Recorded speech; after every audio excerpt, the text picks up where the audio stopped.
Good morning, Flying Fowl Farm. I am working on getting our deer ground up and packaged for the freezer. So we have our meat grinder, and what I'm getting ready to do is put this on the stuff mode, which just pushes it through because it's mixing what I've already ground.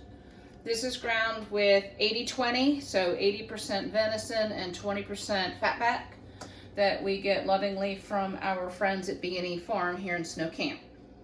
And I'm weighing everything, and then I use the food saver and I package it in little flat packages that go in the freezer really conveniently.